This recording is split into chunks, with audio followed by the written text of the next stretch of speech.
사무엘상 19장 8절에서 17절까지의 말씀입니다. 오늘 본문 8절의 말씀을 보면 사울이 또다시 나아가서 블레셋 사람들과 싸우더니 다윗이 나가서 그들을 쳐서 크게 살육하매 그들이 그 앞에서 도망하니라 라고 기록되어 있습니다. 이전에도 다윗은 블레셋과의 전투에서 공을 세워서 이스라엘 백성들의 찬사를 받았고, 이런 다윗의 행보는 사울의 질투심을 극에 달하게 했습니다. 오늘 본문에서도 다윗은 변함없이 용맹하게 블레셋을 물리치고 이스라엘의 승리를 가져다 줍니다. 그러나 이러한 다윗의 용맹함과 백성들의 지지는 오히려 사울에게 깊은 불안감과 위협감을 주었던 것입니다. 9절은 사울이 손에 단창을 가지고 그의 집에 앉았을 때 여호와께서 부리시는 악령이 사울에게 갑자기 임함으로 다윗이 손으로 수금을 탈 때에 사울이 단창으로 다윗을 찔러 벽에 박으려 하였으나 그는 사울의 앞을 피하고 그가 던진 단창은 벽에 박힌지라 다윗이 그 밤에 도피하매 라고 생생하게 당시의 긴박한 상황을 묘사하고 있습니다. 이미 여러 차례 다윗을 죽이려 했던 사울은 하나님의 영이 자신을 떠나고 악령에 사로잡히자 더욱더 이성을 잃고 다윗을 향해 살의를 드러냅니다.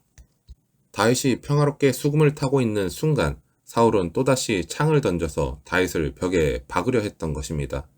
이것은 사울의 마음속에 다윗에 대한 증오와 시기가 얼마나 깊고 뿌리 깊게 자리 잡고 있었는지를 여실히 보여주는 사건이라 할 수 있습니다. 여기에서 우리는 사울의 끊임없는 위협 속에서도 다윗이 얼마나 불안했을지 짐작할 수 있습니다. 왕의 끊임없는 살해 시도는 그 누구에게도 극심한 공포와 절망감을 안겨주었을 것입니다.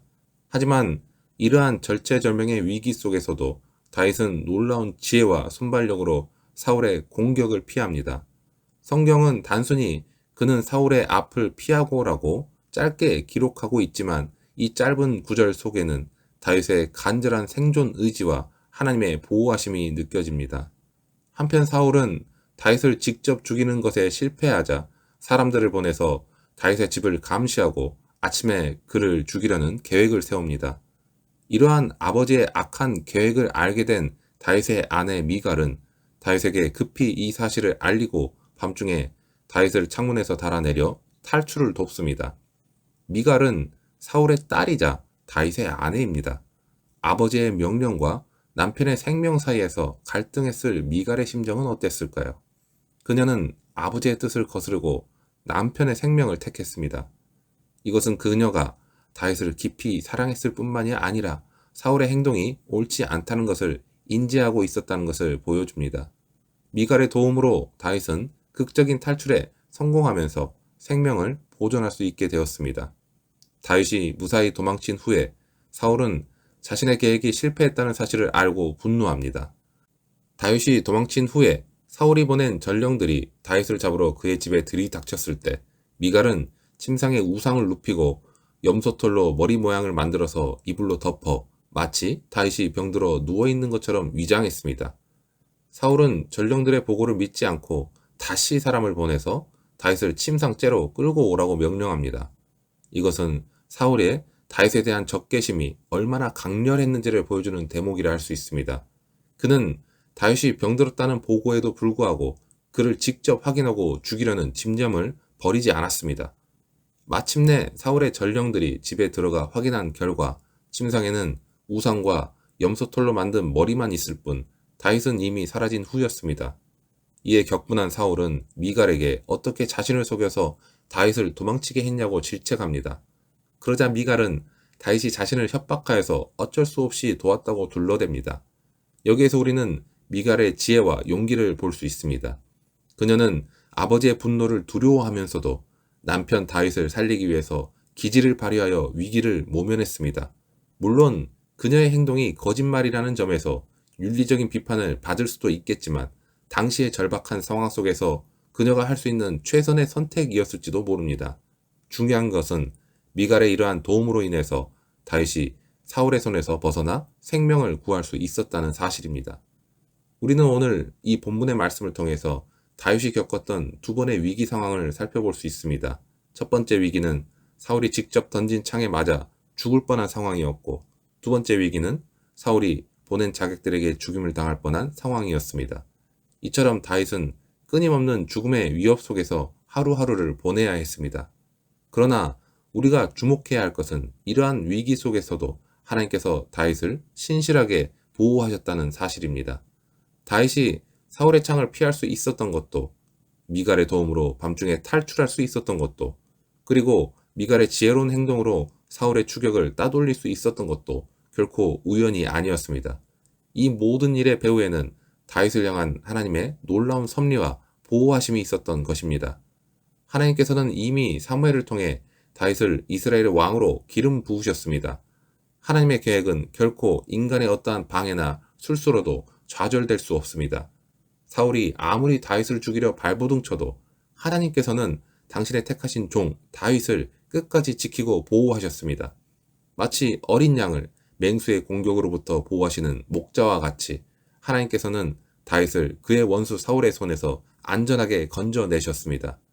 이러한 하나님의 보호하심은 오늘날 우리에게도 동일하게 적용됩니다. 우리가 때로는 삶의 풍랑 속에서 위기를 맞고 예상치 못한 어려움에 직면할 때가 있습니다. 하지만 우리가 믿음으로 하나님을 의지하고 하나님께 간구할 때 하나님께서는 우리의 피난처가 되시고 방패가 되어 주셔서 모든 위험으로부터 우리를 안전하게 지켜주십니다. 성경은 우리에게 이렇게 약속하고 있습니다. 여호와는 나의 반석이시요 나의 요새시요 나를 건지시는 이시요 나의 하나님이시요 내가 그 안에 피할 나의 반석이시요 나의 방패시요 나의 구원의 뿌리시요 나의 산성이시로다.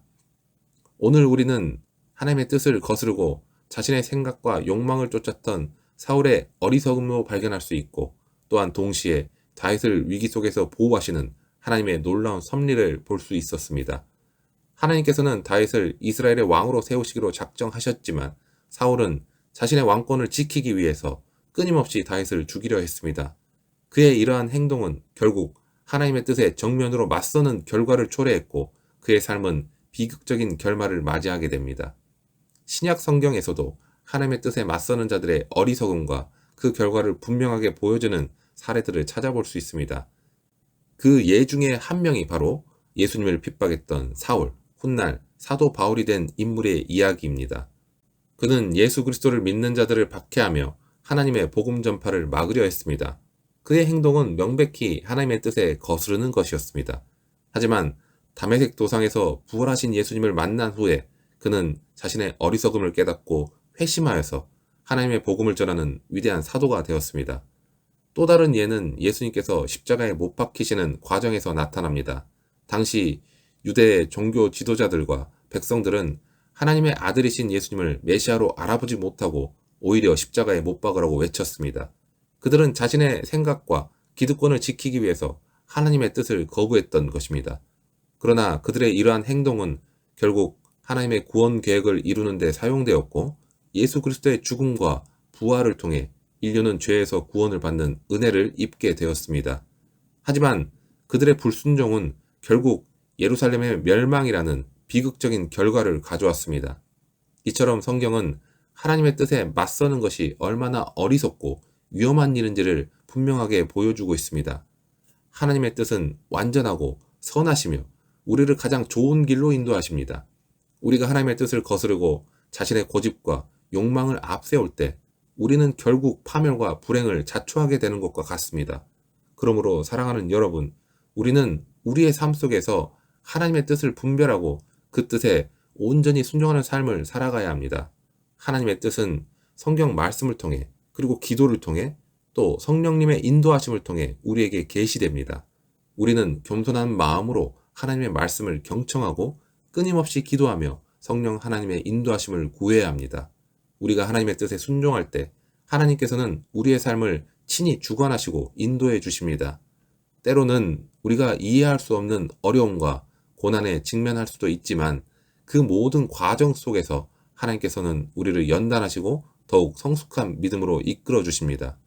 다윗이 수많은 위기 속에서도 하나님의 보호하심을 경험하며 결국 이스라엘의 위대한 왕이 될 수 있었던 것처럼 우리 또한 하나님의 뜻에 순종하며 살아갈 때 하나님께서는 우리의 삶을 통해 영광을 받으시고 우리에게 풍성한 은혜를 내려주실 것입니다.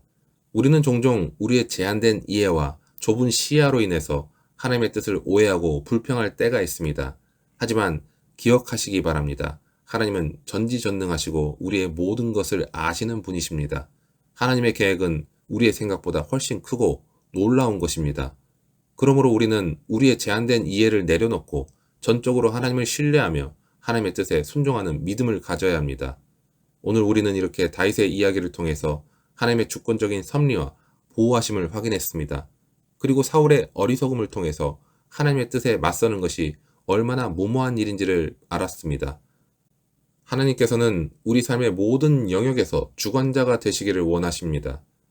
우리의 가정과 직장과 우리의 모든 관계와 미래까지 모든 것을 하나님께 맡기고 하나님의 인도하심을 따를 때 우리는 진정한 평안과 행복을 누릴 수 있습니다. 사랑하는 여러분, 우리의 삶 속에서 하나님의 주권을 인정하고 그 뜻에 순종하는 믿음의 삶을 살아가시기를 간절히 축원합니다. 그래서 우리 모두 하나님의 놀라운 섭리 안에서 참된 기쁨과 감사를 누리며 살아가는 복된 성도들이 되기를 주님의 이름으로 축원합니다.